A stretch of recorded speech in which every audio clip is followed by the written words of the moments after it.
इस लड़के का नाम इजुमी मियामुरा है। ये बहुत सीधा साधा शांत सा लड़का है, किसी से ज्यादा बातचीत नहीं, बस अपने में मगन। पर उसकी जिंदगी का रुख तब पलट जाता है जब उसकी क्लास की एक सुंदरी को पता चलता है कि वो स्कूल के बाहर कितना ज्यादा हैंडसम लगता है। इस सब की शुरुआत होती है काटागिरी सीनियर हाई स्कूल से, जहाँ क्लास में टीचर बच्चों को समझा रहा था कि ये उनकी स्कूल में आखिरी गर्मियां हैं, तो उन्हें इसे अच्छे से एंजॉय करना चाहिए। कुछ लड़कियां स्कूल के बाद घूमने के बारे में बात कर रही थी। ये लड़की यूकी अपनी दोस्त क्योको होरी को बताती है कि आज फिर एक लड़के ने उसका नंबर मांगा था। क्योको उसे नंबर देने से साफ मना कर देती है, क्योंकि अगर उसमें दम होता तो वो खुद आकर उसे उसका नंबर मांगता। क्योको जाने के लिए अपनी चेयर से उठती है और उसका फोन नीचे गिर जाता है और स्लिप होते हुए सीधा इजुमी के पास आ जाता है। वो उसे उसका फोन उठाकर दे देता है। जब इजुमी क्लास से निकलता है तो सब आपस में बात करते हैं कि इजुमी बड़ा अजीब लड़का है, शायद वो ओटाकू भी हो सकता है। किसी को पता नहीं था कि उसके उन लंबे घने बालों के पीछे उसकी असलियत क्या है। फिर क्योको घर निकल जाती है, पर दूसरी पॉपुलर लड़कियों की तरह क्योको स्कूल के बाद अपनी दोस्तों के साथ नहीं घूमती। वो घर का काम काज करती है और अपने प्यारे से छोटे भाई का अच्छे से ध्यान रखती है। उस दिन शाम को जब उसका छोटा भाई शोता घर आता है तो वो देखती कि उसकी नाक से खून बह रहा है। वो दौड़ के उसके पास जाती है और नोटिस करती है कि यह हैंडसम लड़का उसे लेकर आया। लड़के के कान छिदे हुए थे और उसके शरीर पर टैटूज थे। बच्चे को सही सलामत घर पहुंचाकर वो वहां से जाने लगता है, पर शोता उसे पकड़ लेता है और क्योंकि उसे थोड़ी देर रुकने के लिए कहती है ताकि वो उसका शुक्रिया अदा कर सके। वो बैठते हैं और इजुमी ये देखकर काफी इंप्रेस था कि वो घर के सारे काम अकेले मैनेज कर लेती है। अचानक से क्योको को रियलाइज होता है कि वो उसे उसके नाम से बुला रहा है और वो उसके बारे में सब जानता है, उसकी क्लास, उसका स्कूल, सब कुछ। वो पूछती है कि वो दोनों सेम स्कूल में है और इजुमी कैजुअली बोलता है कि वो उसकी क्लास का इजुमी है।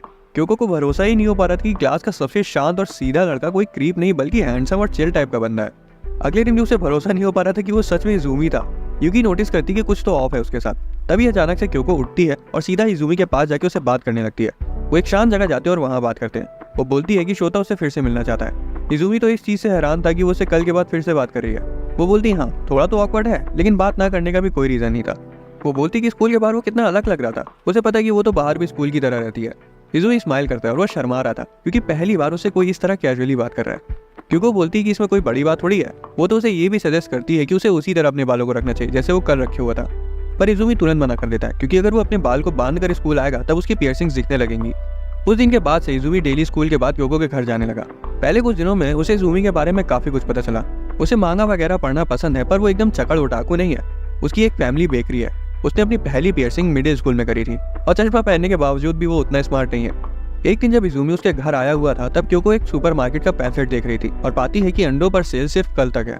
इजुमी बताता है कि डील सिर्फ 4 बजे तक रहेगी। क्योंकि वो पूरा भरोसा था कि वो समय पर पहुंच जाएगी। हालांकि उसकी किस्मत के कुछ अलग ही प्लान थे और स्कूल के बाद उसे स्टूडेंट काउंसिल मीटिंग के लिए बुला लिया जाता है। अब उसे इतनी अच्छी डील छोड़नी नहीं थी, इसलिए वो तुरंत इजुमी को अंडे लाने के लिए टेक्स्ट करती है। वो मान जाता है और जब वो देखता है कि उसके पास सिर्फ 20 मिनट बचे हैं तब वो दौड़ के जाता है। रास्ते में कपड़े बदलता है और स्कूल के पीछे वाली बाउंड्री से कूद जाता है और उसके जस्ट सामने यूकी थी। यूकी उस हैंडसम को रोक पाती, उससे पहले वो 9-11 हो जाता है। इजुमी जैसे तैसे अंडे खरीद लेता है, पर जो आंटियों से उसे लड़ना पड़ा उसे उसके बाद वो सब कभी नहीं करना था। हालांकि क्योको सच में काफी खुश थी और वो उसके एफर्ट्स के लिए उसे अप्रिशिएट करती है। इजुमी कैजुअली बोलता है कि बाउंड्री से कूदते वक्त उसे यूकी मिली थी और वो चाह रहा था कि वो बस उसे पहचान न ले। पता नहीं क्यों ये बात सीधा जाके क्योको के दिल पर लगती है। वो नहीं चाहती थी कि कोई और इजुमी की उस साइड को देखे। वो थोड़ा तेज बोल देती है बात और उठकर किचन में चली जाती है। इजुमी समझ गया था और वो कहता है कि वो भी नहीं चाहता कि क्योको की इस साइड को कोई और देखे। वो साइड जो कि घर का काम करती है, अच्छा खाना बनाती है और छोटी छोटी बातों पर गुस्सा हो जाती है। क्योको से इतनी साफ साफ कही बात हैंडल नहीं हो पाती कि जो उसके मन में था इजुमी ने सीधा बोल दिया, जिस वजह से वो बहुत ज्यादा शर्मा जाती है। अगले दिन जिम क्लास थी जिसमें सभी को स्विम करना था और इजुमी बोराया हुआ था कि अब बच्चे सब देख लेंगे, उसकी पियर्सिंग्स और यहाँ तक कि उसके टैटूज भी। वो शर्ट उठाकर क्योको को भी अपने टैटूज दिखाता है। क्योको बिल्कुल स्पीचलेस हो गई थी। उसे समझ नहीं आ रहा था कि या तो वो बिल्कुल बेवकूफ है या फिर बहुत हिम्मत वाला है। फिर अगले दिन क्लास में यूकी और तोरू नोटिस करते हैं कि इजुमी और क्योको एक दूसरे के काफी क्लोज आ गए।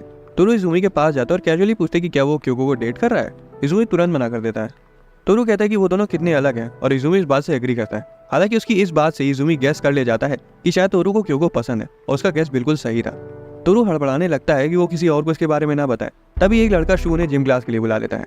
चेंजिंग रूम में तोरू पूछता है कि वो हर वक्त जैकेट क्यों पहने रहता है। इजुमी नहीं चाहता था कि वो और ज्यादा जोर डाले उसको बताने को, इसलिए वो खुद ही अपनी जैकेट उतार के दिखा देता है कि वो क्या छिपा रहा है सबसे।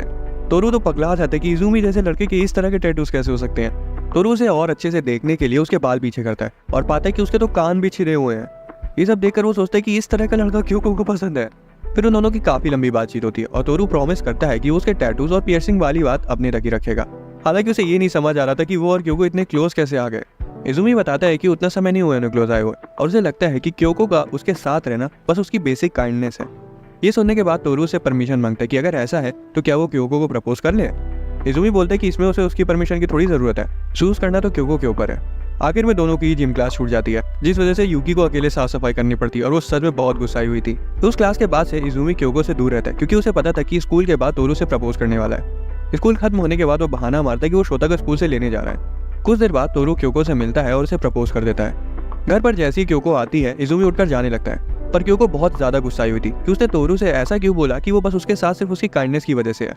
इजुमी अपने कई शब्दों से पीछे नहीं हटता और वो बोलता है कि उसे सच में लगता है कि वो क्योको से बहुत ज्यादा अलग है और सिर्फ उसके आसपास रहने से वो स्कूल में उसकी रेपुटेशन को नुकसान पहुंचा रहा है। एकदम से क्योको का दिमाग खराब हो जाता है और वो चिल्ला के बोलती कि उसे पता ही नहीं है कि वो उसके लिए कितना मैटर करता है। उसने कितनी बार सुबह जल्दी उठने में उसकी मदद करी है, वो खाना भी बर्बाद नहीं होने देता उसके घर का, और सबसे बड़ी बात, उसे उसके साथ रहना सच में पसंद है। रही बात तोरू की, तो उसने उसके प्रपोजल को रिजेक्ट कर दिया है। कुछ दिनों बाद क्योको इजुमी के साथ सब्जियां खरीदने जाती है और वो कुछ ज्यादा ही पास आ गए थे एक दूसरे के। रास्ते में क्योको एक एनीमे के पोस्टर को देखती है और उसका थीम सॉन्ग गुनगुनाने लगती है। इजुमी नोटिस कर लेता है और कहता है कि मुझे नहीं पता था कि तुम इतना अच्छा गा लेती हो।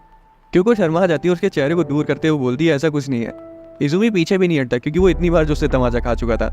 वो बताती कि असल में श्रोता हमेशा उस गाने को सुनता रहता है, इसलिए वो उसे आता है। पर जब इजुमी पूछता है कि उसे पर्सनली कौन से गाने पसंद है, तब वो चुप हो जाती है, क्योंकि सच्चाई ये है कि श्रोता के बजाय गाने के सिवा उसने और कोई गाने ही नहीं सुने हैं। फिर जब क्योको घर वापस आती है तो अपनी माँ को वहाँ देखकर हैरान हो जाती है कि उनके पास इतना समय कहाँ से आ गया जो वो अपने बच्चों से मिलने आ गई। थोड़ी देर बाद श्रोता उन्हें सब कुछ बताता है कि कैसे जिस लड़के ने उसे बचाया वो क्योको का स्कूल का दोस्त निकला। जब उनकी माँ क्योको से उस लड़के के बारे में पूछती है तो उसे इस तरह से डिस्क्राइब करती है जैसे वो किसी एक्शन मूवी का विलन हो। उसकी माँ हंस पड़ती है और इनकी क्यूरियोसिटी और बढ़ जाती है। वो उसका नाम पूछती है और यहाँ क्योको को कुछ रियलाइज होता है कि असल में उसे उसका पूरा नाम मालूम ही नहीं है। वो हमेशा से उसे उसके लास्ट नेम मियामुरा कहकर बुलाती आई है।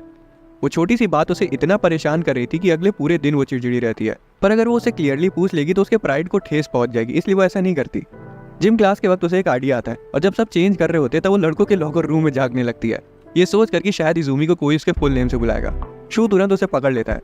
यूकी तो उसे ठरकी तक बोल देती है और क्योंकि मना भी नहीं करती। बाद में वो टॉपर्स की लिस्ट चेक करती है, पर उसे याद आता है इजुमी तो पढ़ाई में भी कमजोर है, इसलिए उस लिस्ट में तो उसका नाम कतई नहीं मिलेगा उसे। उसी वक्त तोरू आकर उसे ग्रीट करता है, क्योंकि उसे इजुमी के फुल नेम के बारे में पूछने वाली होती है, पर तभी उसे अपनी रिजेक्शन की याद आ जाती है और बेचारा रोते हुए वहां से भाग जाता है। रात में डिनर करते वक्त भी वो इजुमी के फुल नेम के बारे में सोच कर पागल हो रही थी। उसकी मम्मी बोलती है उसे बुला लो ना घर पर, वैसे भी कल सैटरडे है, उन्हें भी उसे अच्छे से मिलने का मन है। अगले दिन इजुमी आता है और वो थोड़ा सा हैरान था क्योको की मम्मी को देखकर, क्योंकि वो उतावली ही लग रही थी उससे बात करने के लिए। उन्होंने तो क्योको को जानबूझकर सब्जी लाने के लिए भेज दिया था ताकि वो इजुमी से अकेले में बात कर सके और उसे श्रोता और क्योको की मदद करने के लिए शुक्रिया कह सके। जब क्योको आती है तब तक उसकी मम्मी अपने काम पर जा चुकी थी और श्रोता केक खा रहा था जो इजुमी अपनी दुकान से लाया था। इजुमी ऐसे ही कैजुअली बोलता है कि उसकी मम्मी ने उसे उसके पहले नाम से बुलाया था। अब क्योको पगला जाती है और पूछती है कि उन्होंने क्या कहकर बुलाया था तुम्हें। इजुमी बोलता है कि वो कल से कुछ अजीब बिहेव करी है, जैसे ही वो लड़कों के लॉकर रूम में ताका झाकी कर रही थी। फिर वो पूछे कि क्या कोई है जो उसे पसंद है। क्योंकि चीजें फर्जी कॉम्प्लिकेट नहीं करना चाहती थी, इसलिए वो सच्चाई बता देती है। इजुमी हंस पड़ता है कि उसने सिर्फ उसका नाम जानने के लिए सब किया। वो उसे पेन लेता है, एक टिश्यू पर अपना नाम लिखता है और उसे पकड़ा देता है। अब अचानक से उसे उसके पहले नाम से बुलाना थोड़ा सा ऑकवर्ड हो जाएगा, इसलिए क्योंकि उसे उसके लास्ट नेम से बुलाने का फैसला करती है। फिर वो उल्टा उसे गिल्ड में डालने की कोशिश करती है कि क्या उसे उसका फर्स्ट नेम मालूम है, पर हैरानी से उसे पता था, जिस वजह से क्योको खुद ही गिल्ड में चली जाती है और आखिर में दोनों हंस के उस बात को टाल देते हैं। कुछ दिनों बाद क्योको को स्टूडेंट काउंसिल से कुछ काम मिलता है जो कि काकेरू और साकुरा ने दिया था उसे। वो उसे बातें समझाते हैं कि नए मेंबर्स काम को उतना अच्छे से हैंडल नहीं कर पाएंगे, इसलिए वो क्योको से कह रहे हैं। वो ना नहीं बोल पाती, इसलिए मान जाती है और कई दिनों तक स्कूल के बाद रुक कर वो उनका काम करती रहती है, जिस वजह से यूकी को उसकी चिंता होने लगती है। तोरू और इजुमी को उस पर तरस आ रहा था, पर वो उसकी हेल्प भी नहीं कर सकते थे क्योंकि वो दोनों किसी काम के नहीं थे। इजुमी कहता है कि शायद वो काकेरू की वजह से सब कर रही होगी, आखिर वो स्कूल का सबसे स्मार्ट और हैंडसम लड़का जो है। उसी वक्त काउंसिल की एक मेंबर रेमी वहाँ आती है और पूछती है कि क्या उसने काम कर लिया। जब क्योको से पेपर्स दे देती है तब यूगी बताती है कि रेमी काउंसिल में मक्खी मारने के सिवाय कुछ काम नहीं करती, क्योंकि वो काकेरू की गर्लफ्रेंड है और उसकी रिस्पॉन्सिबिलिटीज क्योको पर डाल दी जाती हैं। क्योको मान लेती कि ये सच है, पर कहती कि इसमें क्या ही किया जा सकता है, क्योंकि वैसे भी रेमी वो सारा काम कर ही नहीं पाती। जब इजुमी नोटिस करते कि क्योको कितनी थकी हुई लग रही है तो वो स्कूल के बाद उसके लिए केक लाने के बारे में सोचता है, पर हॉलवे में अचानक से रेमी पीछे से आकर उसे टकरा जाती और सारे पेपर्स गिर जाते हैं। इजुमी ने बटोरने में उसकी मदद करता है, पर रेमी इतनी जल्दी में थी कि वो उसे कहती कि आखिरी वाला कूड़े में फेंक देना। हालांकि इजुमी उसे बैग में रख लेता है क्योंकि उसे पता था कि वो सिर्फ कूड़ा नहीं है। उस रात क्योको काफी देर तक जाके काउंसिल के आखिरी पेपर वर्क कंप्लीट कर रही थी। अगली सुबह स्कूल में बवाल हो जाता है। क्लास के बाद कई बच्चे जमा होते हैं और इजुमी आकर देखता है कि क्योको काउंसिल वालों से अकेले लड़ रही है। वो कहती है कि उसने काउंसिल की कही हुई सारी रिपोर्ट जमा करी थी, पर काकेरू, साकुरा और रेमी कहते हैं कि उन्हें एनुअल बजट रिपोर्ट मिली ही नहीं। यूकी तुरंत इजुमी को बुलाने जाती है और तोरू बोलता है कि काउंसिल वाले क्योको को फंसा रहे हैं। काकेरू बोलता है कि क्योको ने बजट रिपोर्ट रेमी को सबमिट ही नहीं करी। वो तो उस पर आलसी और बेढंगे तरीके से काम करने का इल्जाम भी लगाने लगता है। पहले तो वो लड़ती है और थोड़ी देर में शांत हो जाती है, क्योंकि बेचारी इतनी थकी हुई थी कि उसे ये तक याद नहीं था कि उसने कितनी रिपोर्ट्स बना के सबमिट करी हैं। सारे बच्चे आपस में फुसफुसाने लगते हैं कि क्योको कितनी नालायक है। तोरू बहुत गुस्साया हुआ था और यूकी भी आकर उसे डिफेंड करती कि क्योको बिना रुके कई दिनों से काम कर रही है, पर कोई भी उसकी बातों पर भरोसा नहीं करता। वो सभी चाहते थे कि क्योको उनसे माफी मांगे। वो माफी मांगने जा ही रही होती है कि तभी अपना इजुमी बीच में आ जाता है। वो अपना बैग और चश्मा तोरू को थमाता है और काकेरू के पास जाता है। बिना कुछ बोले वो सीधा काकेरू की टाई पकड़ता है और उसका सिर अपने सिर पे दे मारता है। सभी बच्चे सदमे में चले जाते हैं और वहाँ पूरी शांति फैल जाती है। काकेरू तो आधा बेहोशी हो जाता है। इजुमी फिर वो पेपर्स निकालता है जो कि रेमी ने कल गिरा दिए थे। वो बताता है कि रेमी ने उससे कहा था कि इन्हें फेंक देना, ये किसी काम के नहीं है। रेमी उसकी बात को झुठलाने लगती है, पर उसे बीच में ही सब याद आ जाता है और उसे रियलाइज होता है कि उसने सच में गड़बड़ी कर दी। वो रुआसी हो जाती है और सबसे माफी मांगती है। काकेरू और साकुरा उसकी क्लास लगाने वाले थे। आखिर में वो तीनों क्योको से सुबह सुबह सबका दिमाग खराब करने के लिए सॉरी बोलते हैं। क्योको इजुमी को थैंक्स बोलती है और तोरू पूछता है कि उसने काकेरू का सिर क्यों लड़ाया। इजुमी बोलता है जब काकेरू क्योको पर चिल्ला रहा था तो वो बहुत गुस्सा आ गया था। फिर वो क्योको से पूछते हैं कि वो काकेरू से इतना डरी डरी क्यों रहती है। क्योको तुरंत मुंह मोड़ लेती है और बोलती है कि वो असल में उसके स्टूडेंट काउंसिल प्रेसिडेंट होने की वजह से उसकी रिस्पेक्ट करती है और इसलिए भी क्योंकि वो बचपन के दोस्त हैं। वो बताती कि बचपन से उसने काकेरू की बहुत जान खाई है, पर मिडिल स्कूल पास करने से पहले वो उससे बोला था कि अगर उसने उसके साथ तमीज से रहना शुरू नहीं किया तो वो सबको बता देगा कि वो कितना जुल्म करती है उस पर, इसलिए उसके पास और कोई चारा ही नहीं था। अगले दिन से काकेरू इजुमी से खौफ में रहना शुरू हो जाता है और उसे देखते ही तड़बड़ाने लगता है। बाद में जिम क्लास में तोरू और इजुमी टेबल टेनिस खेलते हैं और क्योको के बर्थडे के बारे में बात करते हैं जो कि उनकी छुट्टियों के बीच पड़ेगा। उस रात इजुमी बहुत गहरी सोच में था कि उसे क्योको के बर्थडे के लिए क्या लेना चाहिए। दूसरी तरफ शोता क्योको से पूछता है कि क्या इजुमी हमेशा उन्हें ऐसे ही मिलने आता रहेगा, जिसका जवाब क्योको को सच में नहीं पता था। उसे नहीं मालूम था कि वो कब वहाँ आना बंद कर देगा। शोता बोलता है कि अगर इजुमी ने आना बंद कर दिया तो वो बहुत दुखी होगा। क्योको बोलती है कि वो भी। फिर जब उसका बर्थडे आता है तो इजुमी उसे मिलने आता है और वो उसे गिफ्ट में एक सीडी देता है जिसमें उसके सारे फेवरेट गाने पड़े हुए थे। क्योको खुश थी और उसे ऐसा लग रहा था जैसे कि उसे हमेशा से वही चाहिए था। उसके बर्थडे के साथ ही स्प्रिंग ब्रेक भी खत्म हो जाता है, जिसका मतलब उनके स्कूल का आखिरी साल भी बस शुरू ही होने वाला है। शुरुआत से इजुमी को ये स्कूल, ये दोस्ती और टीचर्स कभी पसंद नहीं आए। अब जिस तरह का उसका नेचर था उस वजह से उसके पास कोई आना ही नहीं चाहता था। यहाँ तक कि टीचर्स भी उसे जानबूझकर अकेला छोड़ देती थी, क्योंकि जब भी क्लास में ग्रुप्स बनते थे तो उसे साइडलाइन कर दिया जाता था। उस दर्द की वजह से ही मिडिल स्कूल में पहली बार अपना कान छेदा था। हाई स्कूल में भी लोगों का उसके पीठ पीछे बात करना खत्म नहीं हुआ और उससे भी बड़ी बात यह थी कि उसे सब कुछ साफ साफ सुनाई देता था। पर फिर एक दिन क्योको उससे मिलने आई। वो पहली लड़की थी जिसने उसे नॉर्मली ट्रीट किया। अब थर्ड ईयर शुरू हो जाता है और क्योको, यूकी, तोरू, इजुमी सब सेम क्लास में थे। सब फिर से एक साथ होने को लेकर काफी एक्साइटेड थे, पर दूसरी तरफ इजुमी सोच रहा था कि क्या वो उन जैसे कूल लोगों के ग्रुप में बिलोंग भी करता है। क्लास टीचर बोलती है कि उन्हें ग्रुप प्रोजेक्ट बनाना होगा। इजुमी खुद को तैयार कर लेता है क्योंकि वो हमेशा से ही ग्रुप प्रोजेक्ट में अकेला छूटता है। पर तभी बिना कुछ बोले और बिना हिचकिचाए तोरू, यूकी और क्योको उसकी सीट से अपनी सीट जोड़कर 4 लोगों का ग्रुप बना लेते हैं। ऐसा कुछ इजुमी के साथ कभी नहीं हुआ था। लंच के वक्त इजुमी सोच विचार करने के लिए रूफटॉप पर अकेला चला जाता है। तभी तोरू उसे वहां ढूंढते हुए आ जाता है। इजुमी अभी भी अपने ख्यालों में ही खोया हुआ था। वो तोरू से पूछता है कि वो उसके बारे में क्या सोचता है। तोरू सीधा सीधा बोल देता है कि उसे ये चीज़ बिल्कुल नहीं पसंद है कि वो क्योको के कितना क्लोज है। उसे उसका बड़बड़ाना नहीं पसंद और उसे उसका इतना अच्छा होना भी नहीं पसंद है, पर यही वजह है कि वो उसे अकेला नहीं छोड़ पाता। उसके बाल इतने लंबे हैं और चेहरा इतना सुंदर है कि वो क्लास की आधी लड़कियों से ज्यादा सुंदर लगता है। फिर वो गुस्सा के पूछता है कि इजुमी अभी भी उसे उसके लास्ट नेम से क्यों बुलाता है, जबकि अब तो उन्हें एक दूसरे से बात करते हुए इतना समय हो गया है। इजुमी उसका फर्स्ट नेम बोलने की कोशिश करता है पर नहीं बोल पाता। इजुमी बताता है कि उसने आज तक किसी को उसके फर्स्ट नेम से नहीं बुलाया है। तोरू उसे अजीब कहता है, जिससे इजुमी को अपना बेकार पास्ट याद आ जाता है। हालांकि तभी तोरू कहता है कि बात चाहे जो भी हो, पर यह साफ है कि वो उससे जरा भी नफरत नहीं करता। उसी मोमेंट पर इजुमी का मन कर रहा था कि काश वो अपने पास्ट में जाकर खुद को बता पाता कि आगे चल के सब ठीक हो जाएगा। अगले दिन क्योको को जल्दी स्कूल आना पड़ता है क्योंकि शोता भी अब स्कूल जाने लगा था, जिस वजह से उसे जल्दी भी उठना पड़ता है। अब वो अपने ख्यालों में खोई हुई थी कि तभी रेमी उसके सामने आकर बैठ जाती है और उससे ऐसे बात करने लगती है जैसे कि वो उसकी जन्म जन्मांतर की दोस्त हो। उसे इजुमी के साथ के उसके रिलेशन के बारे में पूछती है। क्योको थोड़ा सा सोचती है और बोलती है कि उनके बीच कुछ नहीं चल रहा है। फिर रेमी अजीब तरह से हंसती है और कहती कि फिर तो मैं इजुमी को ले लूंगी। क्योको समझ नहीं पाती, इसलिए रेमी क्लियर करती कि क्योको तो इजुमी को डेट कर नहीं रही है, इसलिए वो उसकी गर्लफ्रेंड बनना चाहती है। फिर क्योको रेमी और इजुमी को साथ में इमेजिन करने लगती है और वो ये होते हुए बिल्कुल नहीं देख सकती थी। वो चिल्ला के कहती है कि इजुमी उसका है और वो उसे रेमी को नहीं देगी। अब रेमी ठहरी चालाक औरत, तो वो बोलती है कि वो फिर भी इजुमी के पीछे पड़ेगी क्योंकि वो उसका बॉयफ्रेंड थोड़ी ना जो उस पर अपना हक जता रही है। क्योको गुस्से से खड़ी हो जाती है और बोलती है कि इजुमी सिर्फ उसका है और वो किसी को भी उसे नहीं ले जाने देगी। उस बात के बाद से क्योको पूरे दिन सोचे जा रही थी कि वो इजुमी को लेकर वैसा क्यों बोली। शाम को इजुमी क्योको के घर पर केक लेकर आता है, पर शोता घर पर नहीं होता।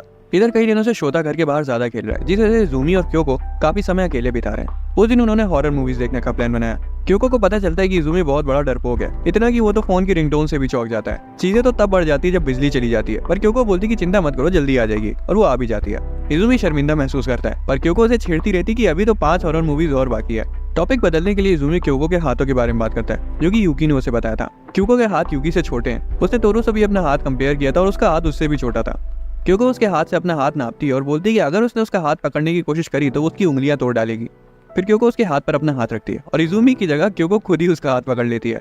जब वो भी उसका हाथ पकड़ता है तो वो धीरे से बोलती कि वो उससे प्यार करती है, लेकिन तुरंत ही बात पलट देती कि उसे उसके हाथ पसंद है। अब इजुमी को तो समझ आ गया था कि वो क्या कहना चाह रही है, पर वो उसे पुश नहीं करता। वो भी उल्टा उससे बोल देता है कि वो उससे प्यार करता है, जिसका मतलब उसे भी उसके हाथ पसंद है। दोनों को पता था कि दोनों में से कोई भी हाथ के बारे में बात नहीं कर रहा है। स्कूल में रेमी साकुरा को बताती कि कैसे क्योको इजुमी पर अपना हक जता रही थी। वो तो बस उसे छेड़ रही थी कि वो इजुमी को डेट करेगी, पर साफ साफ समझ आ रहा था कि क्योको के अंदर इजुमी के लिए फीलिंग्स हैं। टोरू छुप कर ये सब सुन रहा था और बेचारा सच में बहुत उदास हो जाता है। अगले दिन जब इजुमी स्कूल आता है तो उसका गाल छिला हुआ था। क्योको घबरा जाती है और पूछती क्या हुआ। वो बोलता है कि उसके और टोरू के बीच लड़ाई हो गई थी और अपनी क्योको तो टोरू की बैंड बजाने के लिए पूरा तैयार थी। पर जब वो क्लास में आता है तो वो इजुमी से ज्यादा पिटा हुआ लग रहा था, क्योंकि इजुमी को अपने साथ ले जाती है और क्योको टोरू को। इजुमी बताता है कि टोरू ने शुरुआत करी थी और फिर उसने सेल्फ डिफेंस में आकर उसका गेम बजा दिया, पर धोखे में उसने कुछ ज्यादा ही कर दिया। इधर टोरू क्योको को बताता है कि यह बात है ही नहीं कि किसने लड़ाई शुरू करी या कौन जीता। असल में पिछली रात टोरू इजुमी के रूम में था और टोरू ने वो वाली बात छेड़ी जो उसने रेमी से सुनी थी कि क्योको को इजुमी पसंद है। इजुमी साफ साफ बोलता है कि ऐसा कुछ नहीं है, वो सिर्फ दोस्त है। उन्हें सच तब तक नहीं पता चलेगा जब तक क्योको खुद से कुछ नहीं कहती। ये सुनते ही टोरू बौरा आ जाता है और टेबल किनारे करके इजुमी को चाटा जड़ देता है। इजुमी अपने पुराने वाले रूप में वापस आ जाता है और 2 मिनट में टोरू को हारी मानने पर मजबूर कर देता है। कुछ देर बाद इजुमी उससे माफी मांगता है कि उसने कुछ ज्यादा ही कर दिया और आखिर में दोनों के बीच सुलह हो गई। फिर क्योको और यूकी इस बारे में बात करती हैं। अब टोरू ने तो क्योको को नहीं बताया था कि वो किस वजह से लड़ रहे थे, पर इजुमी ने यूकी को सब बता दिया था। कुछ दिनों बाद जब टोरू घर जा रहा था तो उस पर ऊपर से कुछ पेपर्स उड़ के आते हैं जो कि स्टूडेंट काउंसिल रूम से गिरे थे और साकुरा विंडो पर खड़ी थी। टोरू रूम में जाके उसे पेपर्स वापस कर देता है और पूछता है कि क्या वो अकेले सारा काम कर रही थी। साकुरा मुस्कुराती है और बोलती कि हर एक का काम अलग अलग होता है, फिर चाहे वो काकेरू हो या फिर रेमी। टोरू उसकी तारीफ करता है कि वो काफी टैलेंटेड है, जो कि मैनेजमेंट का सारा काम खुद हैंडल कर रही है और उससे भी बड़ी बात यह है कि उसे कोई नोटिस तक नहीं करता। साकुरा अपना मुंह मोड़ लेती है और वो शर्मा रही थी क्योंकि किसी ने पहली बार अचानक से उसकी ऐसी तारीफ कर दी। बाद में स्कूल के बाहर टोरू इजुमी से मिलता है क्योंकि क्योको ने उसे आइसक्रीम दी थी शेयर करके खाने के लिए, पर वो खुद पहले ही निकल गई। टोरू थोड़ा सा खुश होता है जब उसे पता चलता है कि क्योको ने वो दी है, लेकिन उसकी खुशी तब गायब हो जाती है जब वो देखता है कि वो आइसक्रीम मेलन फ्लेवर की है, क्योंकि उसे खरबूजा बिल्कुल पसंद नहीं है। उसी वक्त काकेरू वहां से गुजर रहा था और वो दोनों उसे अपने साथ बैठकर आइसक्रीम खाने के लिए बुला लेते हैं। काकेरू को कुछ और खास काम था नहीं, इसलिए वो उनके साथ जाके बैठ जाता है और वो दुनिया भर की बातें करने लगते हैं। फिर काकेरू रेमी और साकुरा के बारे में बात करता है और टोरू पूछता है कि स्टूडेंट काउंसिल में आखिर इतनी लड़कियां कैसे हैं। उन्हें लगता है कि काकेरू को लड़कियों को अपने इशारों पर नचाना पसंद है। काकेरू कहता है ऐसा कुछ नहीं है, पर टोरू उसे और चिढ़ाता है ये कहकर कि यहाँ तक कि स्टूडेंट काउंसिल रूम का एसी भी उसके कंट्रोल में है। काकेरू गिल्ट में आकर कहता है ऐसा कुछ भी नहीं है, वो जब चाहे तब स्टूडेंट काउंसिल रूम में आ सकते हैं। पर ये कहना उसे बहुत भारी पड़ जाता है क्योंकि अगले दिन ही टोरू और इजुमी मस्ती करने के लिए सबको स्टूडेंट काउंसिल रूम में ले आते हैं। इजुमी और क्योको रॉक पेपर सीजर्स में हार जाते हैं, जिस वजह से उन्हें सबके लिए ड्रिंक्स लेके आनी पड़ती हैं। इधर रूम में रेमी इजुमी और क्योको के रिलेशन के बारे में पूछती है, जिसका जवाब ना तो टोरू के पास था और ना ही यूकी के पास। रेमी फिर बोलती है कि क्योको और टोरू की जोड़ी ज्यादा अच्छी लगेगी। भाई मैं बता रहा हूँ, ये चुड़ैल बस बातें बना रही है, असल मकसद इसका इजुमी को हथियाने का है। खैर टोरू तो उसकी बात सुनकर एक्साइटेड हो जाता है, पर यूकी उसे रियलिटी में वापस लाती है कि क्योको ने उसे साफ साफ रिजेक्ट कर दिया था।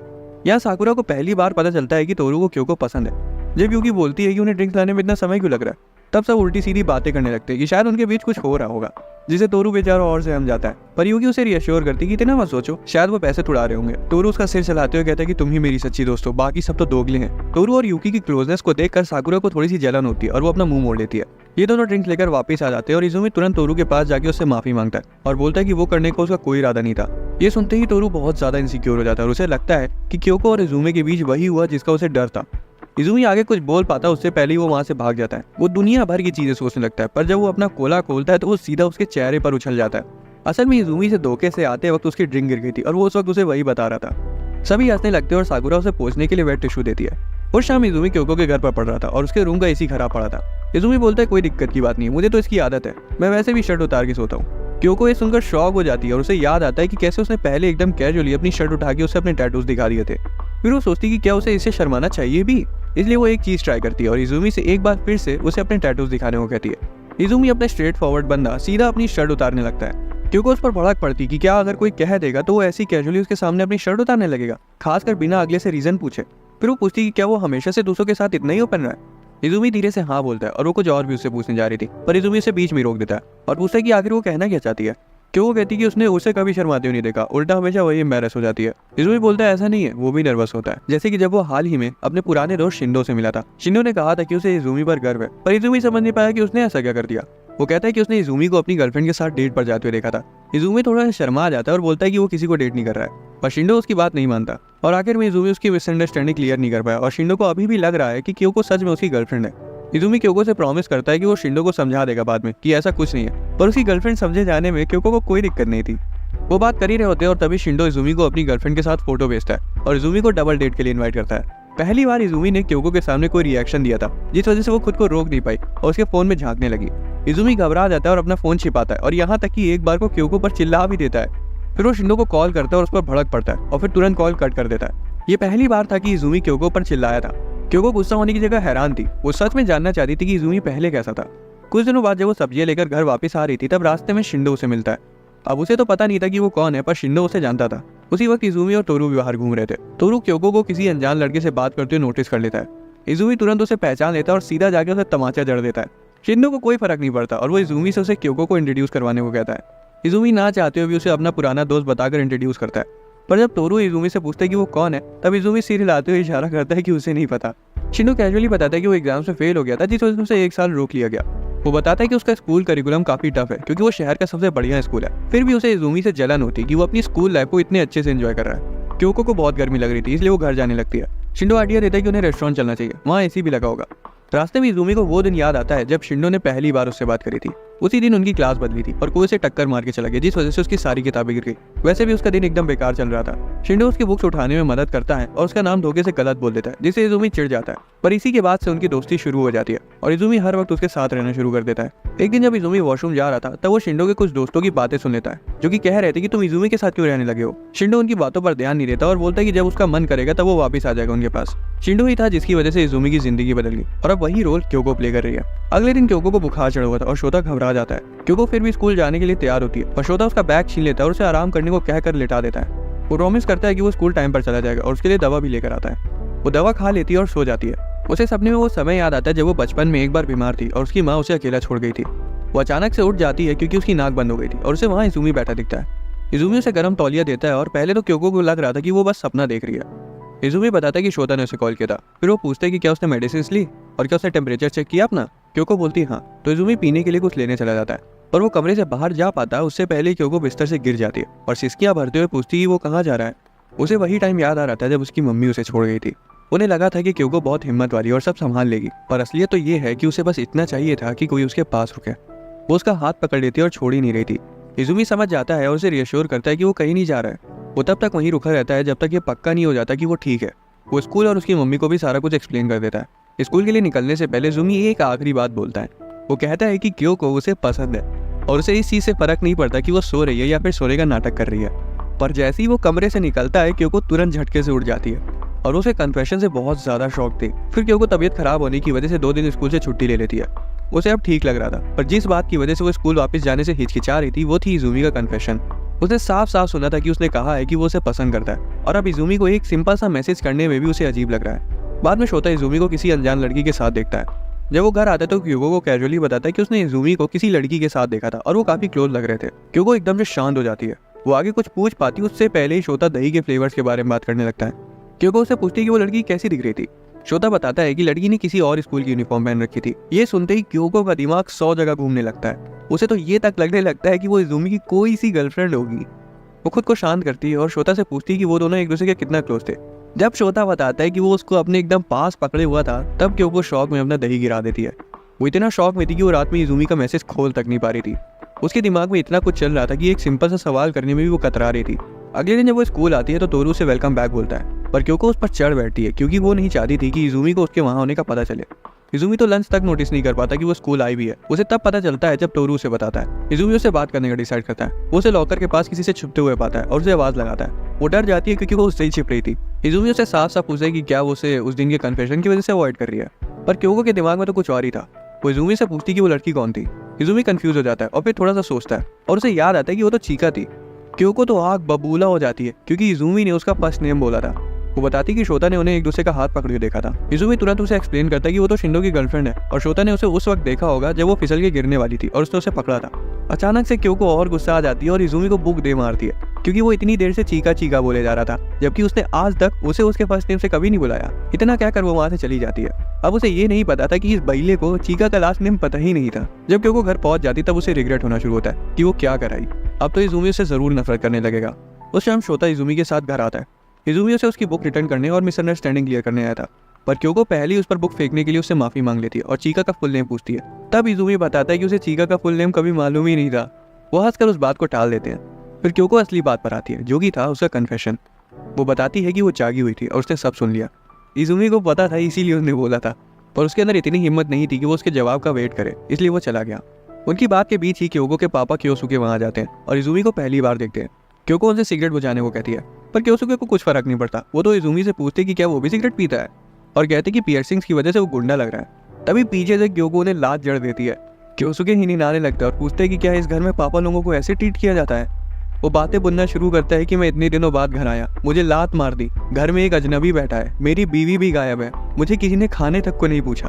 क्योको को उन पर तरस आ जाता है और वो उनके लिए कुछ खाने को बनाने चली जाती है। क्योको के जाते ही क्योसुके इजुमी को छेड़ना शुरू करता है। वो उसके एकदम पास आ जाता है और अजीबोगरीब जोक सुनाने लगता है। क्योको फिर से उसके सिर पर कटोरी मार देती है ताकि वो चुप हो जाए।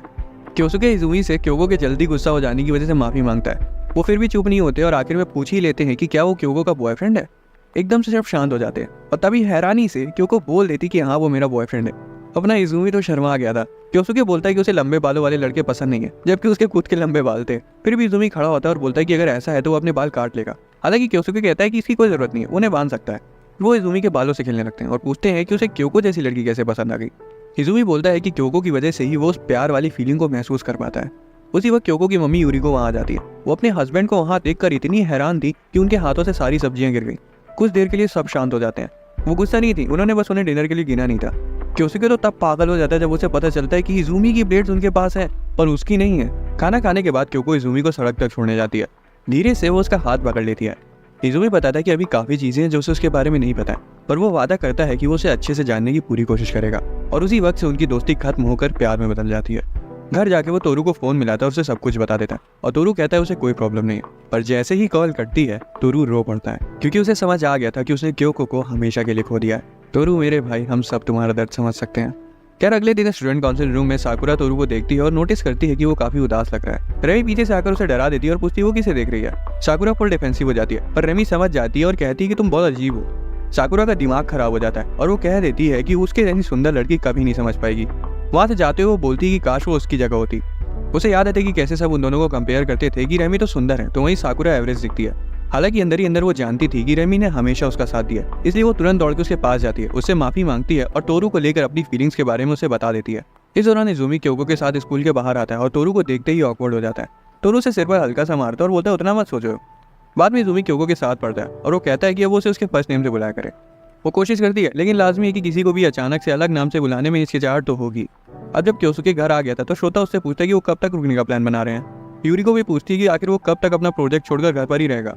जब क्योको इजुमी के साथ घर आती है तो क्योसुके उसे चश्मे की वजह से पहचान नहीं पाता। बाद में डिनर करते वक्त क्योसुके इजुमी से रात वहीं बिताने को कहता है और वो मान जाता है। क्योसुके और इजुमी साथ सोते हैं और क्योसुके पूछता है कि उसे सच में उसकी बेटी में पसंद क्या है आखिर। इजुमी सिंपली बोलता है कि वो किसी को भी उसके लुक्स पे बेसिस पर जज नहीं करती और सिर्फ उसके इस जवाब से क्योसुके पूरी तरह से सेटिस्फाई हो जाता है। अगले दिन वो स्कूल से निकलते हैं और ऐसा लग रहा था कि वो एक ही परिवार का हिस्सा है। उनकी क्लास के 2 लड़के उन्हें एक ही घर से निकलकर साथ स्कूल जाते हुए देख लेते हैं और इस बात को पूरी क्लास में फैलने में समय नहीं लगता और लंच तक सबको पता चल जाता है। तोरू और यूकी तो बहुत गुस्से में थे कि सभी उनके दोस्तों का मजाक उड़ा रहे और उनके बारे में उल्टी सीधी बातें बना रहे। यूकी तो रो देती है इजुमी को लेकर। इस दौरान 2 लड़के क्योको की रिलेशनशिप को लेकर उसे चिढ़ाते हैं और इजुमी ये सुन लेता है। उसे पता था कि उसके दोस्त यही कहेंगे कि लोग तो बोलेंगे, उनका काम है बोलना, पर वो नहीं चाहता था कि क्योको को लोगों की बातें सुननी पड़े। इसलिए अगले दिन ही वो क्लास में एकदम अलग ही लुक में आता है। उसने अपना चश्मा नहीं पहना था और बाल भी मस्त स्टाइल में कटवा लिए थे। क्लास की लड़कियां तो अचानक से उसके पीछे पड़ गई थी। उसे एकदम से इतना भाव मिलने की वजह से क्योको तो गुस्से से ठंडी पड़ जाती है। वो इस बात से बिल्कुल खुश नहीं थी कि उसके बॉयफ्रेंड को इतनी अटेंशन मिल रही है। घर पर क्योसुके भी उसे पहचान नहीं पाता। बाद में इजुमी को शिंडो का कॉल आता है कि वो उसके घर के बाहर खड़ा है। जब वो और क्योको दरवाजा खोलते तो वो इजुमी के छोटे वालों को देखकर रोने लगता है कि मेरा पुराना दोस्त मुझे ला कर दो। इजुमी उसकी नौटंकी को रोकने के लिए उसे चीज फ्लेवर की टॉफी खिला देता है, जबकि उसे पता था कि उसे चीज फ्लेवर बिल्कुल पसंद नहीं है। उसी वक्त वो देखता है कि क्योको ने भी एक टॉफी खाई है जो कि उसे बिल्कुल बेकार लगती है। अचानक से इजुमी उसके पास जाके उसे किस कर देता है और साथ ही उसकी टॉफी भी अपने मुंह में ले लेता है। जब शिंडो अपना रोना बंद करता है तब तक उनकी किस हो चुकी थी और इजुमी तो ऐसे कमरे से निकलता है जैसे कुछ हुआ ही ना हो। इधर क्योको शर्म के मारे कुछ बोल ही नहीं पाई। अगले दिन इजुमी नोटिस करता है कि एक लड़की काफी देर से उसका पीछा कर रही है। जब वो हिम्मत जुटाकर उससे पूछ लेता है कि क्या चाहिए उसे, तब वो पूछती कि वो क्योको से ब्रेकअप कब करेगा। इजुमी तुरंत पलटकर कहता है कि वो क्योको से कभी ब्रेकअप नहीं करने वाला। बाद में वो क्योको को उस लड़की के बारे में बताता है और जब वो घर जा रहे थे तब भी वही लड़की उनके पीछे पड़ जाती है। वो अचानक से अपना नाम बोल देती है जो कि था हनोका। जब क्योको से पूछती कि आखिर दिक्कत क्या है, तब हनोका पूछती है कि वो इजुमी जैसे अजीब लड़के को क्यों डेट कर रही है क्योंकि उसे भी क्योको पसंद है। फिर वो उसे हक कर लेती है और बोलती कि वो उसे बहुत प्यार करती है। हनोका और इजुमी दोनों क्योको को खींचने लगते हैं और उसके लिए लड़ने लगते हैं। तोरू उन्हें देखकर यूकी को बुलाता है और बोलता है तुम लेट आई, तमाशा तो खत्म हो चुका। एक दिन इजुमी क्योको के बिना घर जा रहा था। हनोका पूछती क्योको कहाँ है, तो वो बताता है कि वो पहले ही घर चली गई। तो हनोका उसके पीछे पीछे चलने लगती है। रास्ते में वो चिल्ला देती है कि वो उसके आगे आगे क्यों चल रहा है। इजुमी भी चिल्लाता है कि उसका घर इसी तरफ है। फिर वो एक ही बिल्डिंग में घुसते हैं और सेम एलिवेटर में से सेम फ्लोर पर उतरते हैं और तब हमें पता चलता है कि हनोका उसकी पड़ोसी है। इजुमी उसे पीछा छुड़ाने के लिए जल्दी अंदर जाने का सोचता है, पर तभी हनोका को रियलाइज होता है कि वो अपनी चाबी कहीं भूल गई। इजुमी को उसके लिए थोड़ा बुरा लग रहा था, इसलिए वो उसे उसके घर रुकने को कहता है जब तक उसकी मम्मी नहीं आ जाती। वो लिविंग रूम में बैठते हैं और इजुमी उसको केक ला के देता है। हनोका पूछती कि वो हमेशा से इतना अच्छा है कि जो अनजानों को घर में बैठा कर केक खिलाता है। वो बताता है ऐसा नहीं है, क्योंकि भी ज़्यादा नहीं आती उसके घर। ये सुनते ही हनोका उनके रिश्ते में जहर घोलने की कोशिश करती है कि तुम लोगों का रिलेशनशिप ज़्यादा नहीं टिकने वाला। इजुमी बोलता है ज़्यादा मत बोलो, मैं ही अक्सर उसके घर चला जाता हूँ। फिर उनकी बात नॉर्मली होने लगती है और हनोका पूछती है कि उसका कोई छोटा भाई बहन तो हो गई, नहीं तो वो अपने से छोटे लोगों को इतना तमीज़ से क्यों ट्रीट करता। हालांकि इजुमी बताता है कि वो घर का इकलौता चिराग है। ये सुनकर हनोका अपने भाई के बारे में बात करने जा रही होती है, पर बीच में ही चुप हो जाती है और कहती है कि वो तो बस उसे चिढ़ा रही थी। तब तक उसकी मम्मी आ जाती है और वो चली जाती है। इजुमी उसके मूड शिफ्ट को भांप लेता है और कहता है कि वो जब चाहे तब वहाँ आकर केक खा सकती है। शाम को जब इजुमी की मम्मी वापस आती हैं तो बताती हैं कि हनोका का एक भाई था, पर बदकिस्मती से वो साल भर पहले इस दुनिया को छोड़कर चला गया। अगले दिन जब वो मिलते हैं तो हमेशा की तरह क्योको को लेकर तू मैं करने लगते हैं, पर जब हनोका गुस्से से वहाँ से जाने लगती है तभी 3 सीनियर लड़के उसके सामने आकर उसे छेड़ने लगते हैं। हनोका चुपचाप इजुमी के पास वापस चली आती है। वो उसे देखते ही समझ जाता है कि क्या बात है। फिर इजुमी पीछे मुड़ता है और उसकी एक तीखी नज़र से ही लड़के शांति से अपने रास्ते चले जाते हैं। उसके बाद से ही उन दोनों के बीच एक अनकही छोटी बहन और बड़े भाई वाली बॉन्डिंग बन गई। फिर जब क्योको वापस आती है तो उन दोनों को उसे लेकर लड़ते हुए देखती है। बाद में क्योको, क्योसुके और इजुमी बैठकर एक मूवी देख रहे थे जिसमें एक चुड़ैल बेटी अपने मासूम बाप को चेयर फेंक कर मार रही थी। क्योसुके तो इतना डर जाता है कि सिगरेट खरीदने के बहाने वहाँ से चला जाता है। उसी वक्त क्योको थोड़ा रोमांटिक मूड में आ जाती है और हल्का सा चिढ़ के बोलती है कि इजुमी ने आज तक उस पर कोई मूवी नहीं किया। इजुमी को रियलाइज होता है कि अब उसे आगे बढ़ना होगा, इसलिए वो उसे किस करने के लिए उसकी तरफ जाता है, पर तभी क्योसुके वापस आ जाता है। क्योको इतनी गुस्सा हो जाती है कि अब उसका पूरा मन था कि वो उस मूवी के सीन को असल जिंदगी में एक बार ट्राई करके देखे। कुछ दिनों बाद सभी स्कूल के बाद बुक स्टोर में आते हैं। तोरू का दिल अभी भी क्योको और इजुमी को साथ देखकर भारी हो जाता है, क्योंकि ये नोटिस कर लेती है और तोरू से उसके साथ रहने को कहती है। एक दिन यूकी तोरू से क्लास का कचरा बाहर फेंकने में मदद करने को कहती है। वो दोनों को सेम टाइप की मूवीज पसंद थी, इसलिए यूकी उसे साथ में सीडी खरीदने चलने को पूछती है और प्रॉमिस करती है कि वो बाद में साथ में देखेंगे। तोरू नोटिस कर लेता है कि वो थोड़ा अलग बिहेव कर रही है, पर ख्यालों में होने की वजह से वो सामने से आती हुई साकुरा को नोटिस नहीं कर पाता और उसे भिड़ जाता है और कचरे में पड़ी किसी की कॉफी साकुरा के ऊपर गिर जाती है। यूकी तुरंत उसके पैर पर गिरी कॉफी साफ कर देती है और तोरू माफी मांग के क्लास की तरफ भाग जाता है। और जब वो दोनों अकेले थे तो साकुरा पूछती है कि क्या वो और तोरू डेट कर रहे हैं। यूकी हल्का सा हंसती है और कहती है वैसा कुछ नहीं है। तोरू अपना अपर लेकर वापस आता है और उसे देता है। साकुरा तो बहुत खुश थी क्योंकि वो तोरू का अपर था। स्टूडेंट काउंसिल रूम में साकुरा अभी भी उसी के बारे में सोच रही थी और काकेरू से पूछती है कि उसे रेमी क्यों पसंद है। काकेरू तो हैरान था कि साकुरा ये सब क्यों पूछ रही है, पर जब वो देखता है कि वो सच में जानना चाहती है तो वो बताता है कि उसे रेमी इसलिए पसंद है क्योंकि जहाँ वो खुद को हमेशा कमजोर मानता है तो वहीं रेमी उसे हमेशा एहसास कराती है कि वो इतना भी कमजोर नहीं है जितना वो खुद को समझता है, क्योंकि वो हर वक्त उसे प्रोटेक्ट करने के लिए तैयार रहता है, जिस वजह से उसे आगे बढ़ने का पुश मिलता है। जबकि सच्चाई तो ये है कि रेमी है जो उसे हमेशा प्रोटेक्ट करती है। साकुरा को पता था कि वो सच बोल रहा है क्योंकि रेमी उसके साथ भी ऐसा ही करती है। अब उसे समझ आ जाता है कि उसे भी उसी की तरह स्ट्रांग बनना होगा। कुछ दिनों बाद साकुरा तोरू का अपर वापस कर देती है और वो चला जाता उससे पहले हिम्मत जुटा के वो उसे थैंक यू कुकीज दे देती है, जो कि स्पेशली उसने उसी के लिए बनाए थे। तोरू तो खुशी खुशी उन्हें ले लेता है। उसे वो बहुत पसंद आती है, खासकर वो पिंक वाली जो कि साकुरा फ्लावर की तरह लग रही थी, जिसे साकुरा काफी ब्लश करने लगती है। बाद में यूकी और क्योको एक मैगजीन खरीदने के लिए बुक स्टोर पर गए थे। यूकी को जो सी मैगजीन चाहिए थी वो उसे मिल जाती है, पर अचानक से वो रुक जाती है क्योंकि किसी और लड़की को भी वही चाहिए थी। बिना कुछ बोले वो उसे ले जाने दे दिया। क्योंकि पूछती कि उसने ऐसा क्यों किया, तो यूकी बताती कि उस लड़की को देखने से लग रहा था कि उसे उसकी ज्यादा जरूरत है। स्कूल में क्योको कैजुअली बोलती कि आजकल यूकी तोरू के साथ नहीं घूम रही है। यूकी कहती है तोरू किसी के कुकीज खाने में बिजी है ना। यूकी की जलन और दुख एक सेकंड के लिए उसके चेहरे पर साफ दिखाई दे रहा था, पर तभी वो हंस देती है। क्योंकि समझ जाती है कि यूकी को जितना दुख होता है वो उतना ही हंसती है। जो उसे चाहिए वो उसके बारे में कभी नहीं बोलती और अपनी चीजें अपने तक ही रखती है। यही रीजन है कि वो हमेशा हर्ट होती है। बाद में साकुरा उसे भी वही सेम कुकीज देती है जो कि उसने तोरू को दिए थे। यूकी उसे पहले तो फेंकने वाली थी, पर तभी उसे याद आता है कि वो थैंक यू कुकीज है। आखिर में उसे बुरा लगता है कि वो किसी की मेहनत और प्यार को ऐसे ही फेंकने जा रही थी। उसे रियलाइज होता है कि उसे बस जलन हो रही थी। अगले दिन वो इजुमी से बेकिंग के बारे में पूछती है। इजुमी बोलता है कि उसे उतना कुछ पता नहीं है बेकिंग के बारे में, पर अगर उसे कुछ अच्छा बनाना है तो वो एक बार में नहीं बनेगा, उसे ट्राई करते रहना होगा।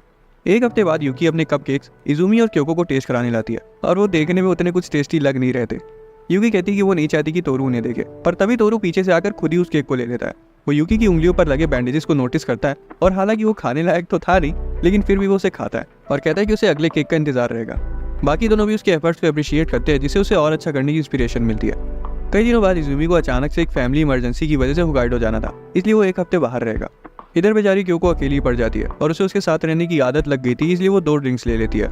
वो उसके वापस आने तक बस दिन जैसे तैसे काट रही थी। एक समय बाद तो बस उसका दिमाग खराब ही होने वाला था, क्योंकि इजुमी ने उसे मैसेज तक नहीं किया था। दूसरी तरफ इजुमी अपना चार्जर लाना भूल गया था, जिस वजह से उसने 1 हफ्ते तक किसी को कांटेक्ट नहीं किया। जब वो वापस आता है और वो न्यूज़ क्योको को मिलती है तो वो दौड़ के सीधा उसके घर चली जाती है। जब इजुमी घर आके अपना फोन चार्ज करता है तो देखते हैं कि क्योको का मैसेज आया हुआ है और वो भी उससे मिलने के लिए घर से बाहर निकलता है और एलिवेटर से नीचे उतरने लगता है। जैसे ही वो ग्राउंड फ्लोर पर पहुंचता है तभी क्योको उसे टकरा जाती है और तुरंत उसे कस के गले लगा लेती है। ये 5 दिन उसकी जिंदगी के सबसे लंबे 5 दिन थे। दोस्तों, अगर आपको एक्सप्लेनेशन पसंद आया तो वीडियो को लाइक और चैनल को सब्सक्राइब कर लेना। मिलते हैं अगली वीडियो में।